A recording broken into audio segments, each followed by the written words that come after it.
This is into the fire. How amazing is it to bring back onto my program the incredibly resilient, the amazingly talented, the Essendon bomber and truly great guy, Kaine Baldwin. Nice to see you again, Kaine. And you, LJ, thanks for having me back. My pleasure, mate. So before we start, Kaine, how's the knee and how's it progressing? Yeah, the knee is very good. It's much better than it's ever been. As I just said to you earlier, I'm only about 6 weeks away from playing, so I'm just working my way back into full training over the next 2-ish weeks, and then it'll just be a matter of getting some confidence back and a bit of conditioning through main training before I'm able to play, hopefully later in the year a little bit. Yeah, it's good it's better now. Now, let's go back now to the draft week when you weren't picked up by any clubs. This being after the year before being predicted to be selected in the top 4. How did you cope with that, mate? You must have been devastated. Yeah, that was a pretty difficult few days. Well, the story is I was actually at my school valedictory dinner, which is kind of like a graduation dinner on draft night. So I was, sitting with all my family and all my friends from school for my whole life. So that night was either going to go really well and have everyone there to celebrate with me if I did get drafted, or it was going to go pretty terribly to have, not embarrassing, but just have that happen, unfortunately, with everyone there. And obviously it did end up going that way, which was difficult, but, I guess that kind of gave me an opportunity to take a different path. And so I went up to the Gold Coast for 4 months to do a bit of study, and I was training with the Gold Coast Suns Academy. And then eventually got a call from Adrian Dodoro, who's the list manager at Essendon. So there's always a way that things work out, and I just trusted that process, I guess, and was lucky enough to end up where I am now. Yeah, it's a lot of resilience, and it paid off in the end. It did. Yeah. Now, you were often offered an opportunity to rehab with the Gold Coast Suns. How did that come about? Well, that probably came out. Well, I was going to Bond University for starters, which is on the Gold Coast. And then my manager and my uncle as well live up on the Gold Coast as well. So I kind of had a bit of a family connection, which was going to make that move a little bit easier. And so I just needed a team, or, a pretty professional group, which the Gold Coast Suns definitely were, to help continue my knee rehab and get back to playing. And so we spoke to them and asked them about that, and they were really good to get me involved, even as late as it was in their pre-season. Obviously, they'd been doing a little bit before Christmas. So they were really accommodating and got me involved. And I'm pretty grateful for the Suns for that opportunity, even though obviously I'm an Essendon player now. They gave me a fair bit in terms of rehab and opportunity up there. So, yeah. Yeah, they're a good club. Lots of young talent as well. Okay, so not long after moving to the Gold Coast, you got the call up for the Bombers. Let me know how that went down, because that must have been the greatest phone call of your life.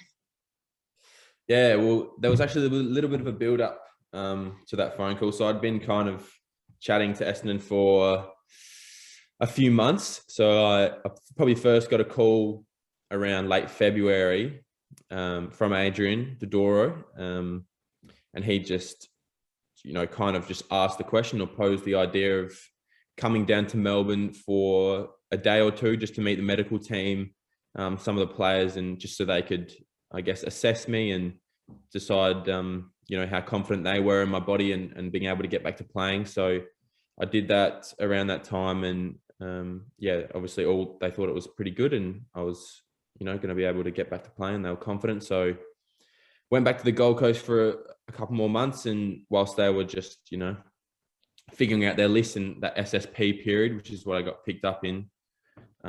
Eventually they decided that they would take me. So I got a call from Adrian, and that was a great call. I remember telling my mum, and she was pretty stoked about it as well. It's one of the calls I probably won't forget. Yeah, it's a pretty cool story. When you moved to your Bombers, who did you stay with?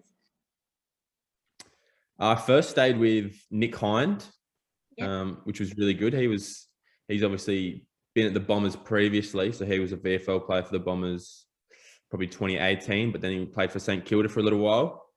He's a great guy. He's pretty funny, and obviously he's in great form now.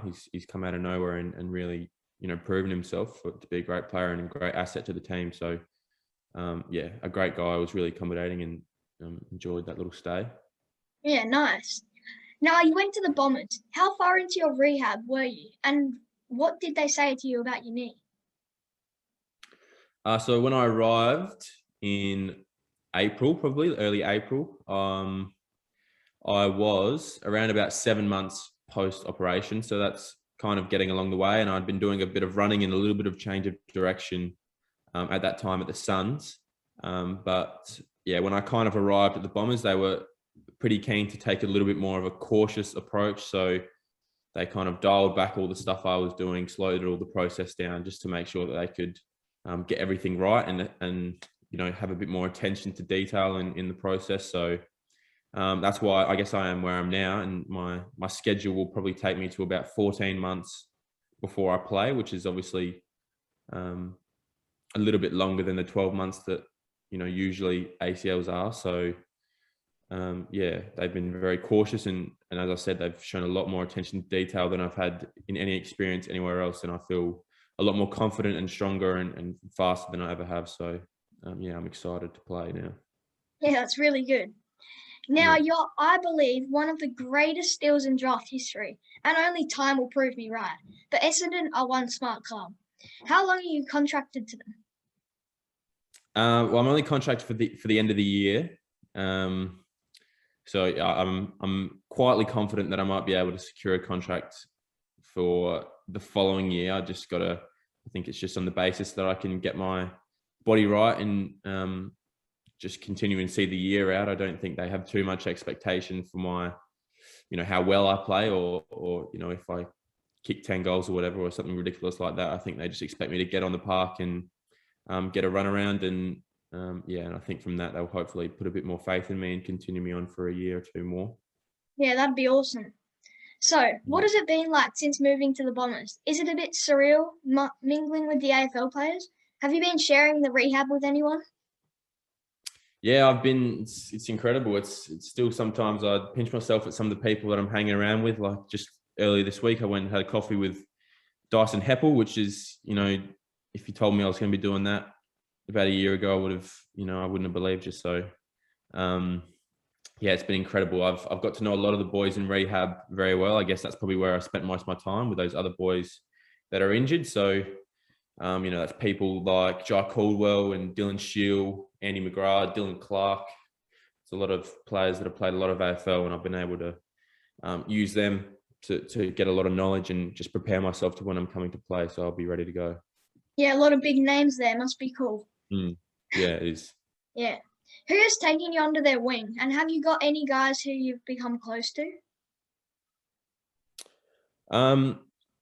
Yeah, I'm definitely close to a lot of the boys. I think, just as I mentioned, I've kind of been guided a lot by a whole group of boys. There hasn't probably been one person that's taken me under their wing directly. There's been a lot of boys that, you know, have given me a lot of advice and, you know, helped me and pushed me. And people like Michael Hurley, he's a great leader and a great guy and someone who can push you along and drive you. Dylan Shields, just like that. He's a very professional, well-structured person. So just rubbing off those kind of traits is really good for my performance.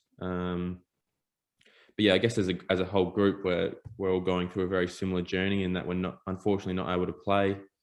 And it's a little bit difficult, you know, sitting on the sidelines for long periods of time. But yeah, we've got each other to support ourselves through that. And the other group and the wider group that are playing are still, you know, they still connect with us and keep us involved. So it's a whole group effort. And I think that's part of the culture and the environment that makes Essendon so good. And it's probably why we're playing reasonably well at the moment. Yeah, it would be. I'm coming to Victoria at some stage soon. I still owe you a snitty at Lazy Mo's in Oakley. Little plug for my sponsor there. I'm hanging out. Is that a sponsor, is it? Oh, yeah, a little one. Hanging out to see you play, though. Yes. We'll have to organise that. Definitely. Yeah, we will. Yeah, sounds good. So, give me the lowdown on being in the AFL system, Kaine. Is it just the best job ever? It's a very good job. It's very generous in terms of our hours. And so, yeah, we obviously get plenty of time off. But obviously the time we do spend at the club is very well structured and scheduled, and there's a lot to do throughout the day. So, you know, it's not just getting on the park and having a run around. There's a lot of meetings and reviews and, you know, vision and all this other kind of stuff that you probably don't think of before you get into the AFL system. So it's very, you know, they can be very big days and long days, but you know, I enjoy it, and I'm loving the experience. So I'm just trying to make the most of my time there, and try and, you know, get as much done as I can, because I just, you know, want to soak it all up and get myself right. So yeah.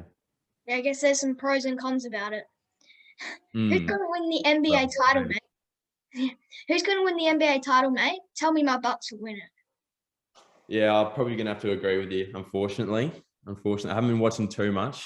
I've been watching a little bit. We have it playing at the club, you know, on a few different TVs throughout the day, so you can check in the scores every now and again. But yeah, Chris Paul's going to be pretty hard to stop, I think, at this stage. But I'm still going to go with the Bucks. I'm a little nervous after the Suns won game 1. A little nervous, but yeah, we'll stay strong. Stay confident. How's your golf game improved, mate? Not too much, to be honest. You probably think it would improve a fair bit, being out for so long, but yeah, not too much. I haven't really had a chance to play too much golf whilst I'm in Melbourne. I played a little bit up on the Gold Coast. They have a big Top Golf driving range, which was pretty fun to get to a few times. But yeah, I only just got my clubs sent down to Melbourne recently, so I'll get into it more and I'll keep you updated. All right, keep me updated with that. Who at Essendon just blows you away with their work ethic?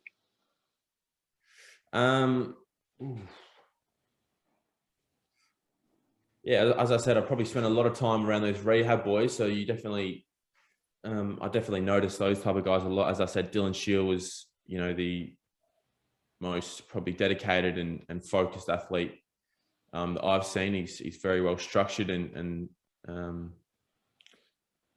yeah, I don't know how to explain it. He's just all over it, basically. He just knows what he's doing in every aspect. He's very professional, seeks a lot of advice.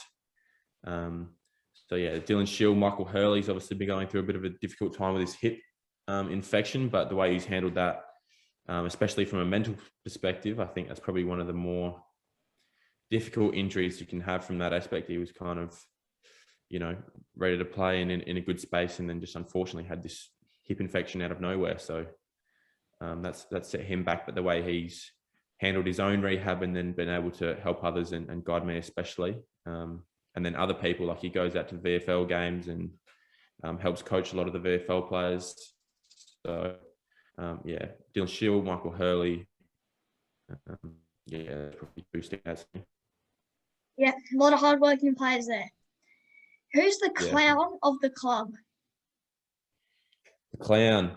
It's probably Nick Hind or Dill Clark. Darcy Parish gets a bit of a laugh around the club as well as a few people, yeah. Yeah. Who were you a bit starstruck by when you arrived? I think probably Dyson's probably the one. He's a very big name and very well respected name in AFL. And I think he definitely lives up to that reputation that he's got. He's an incredible guy, very genuine, always able to lend a helping hand, and he's a great leader, obviously, as the captain. So yeah, probably Dyson. Yeah, he sounds like an awesome guy. Who's next to your locker? Next to my locker is, I'm in the corner actually. So we kind of have this big circle room. So I'm in a corner, and I've got Cody Brand next to me on the left and Will Snelling on the right. Yeah, very good guys. Very good guys. It's a nice, well set out locker room. So there's plenty of interaction with all the boys. Yeah, sounds like it. What's the truck like as a guy? Is he nice or he won't ever select you? Well, I'm hoping he'll select me eventually. Probably not this year, or definitely not this year, but next year I hope so. He's a very good guy. He's pretty easy to talk to, and he's actually quite funny at times, especially in our team meetings. So yeah, he's very genuine and very invested in each player. So yeah, and just I guess his mantra or ideals as a coach and the way he's getting us to play and connect as a group has been incredible. And I think that's definitely, as I said, the way we're playing is reflecting that. But there's still a lot of improvement, and I think the boys are pretty aware of that and are trying to improve every week. And I know he should select you. Well, Yeah. Kaine, you know how highly I regard you, and I was devastated when you had your second knee recon. Then beyond excited when the Bombers saw the future king. I cannot wait for you to show all of the Australia how good you're going to be. The way you've coped with the obvious roller coaster that has met you early in your career. It's now time, buddy, and no one deserves it more. You're a terrific person, and I'll be there when you play your first AFL game, mate. Keep working hard, champ, and when you're a star of the competitions, let's remember these words. I told you so. Beautiful. I'll remember them. Thanks, LJ. Thanks again, Kaine. I look forward to chatting again when you make that AFL debut. Yeah, no worries, mate. Been good chatting, mate.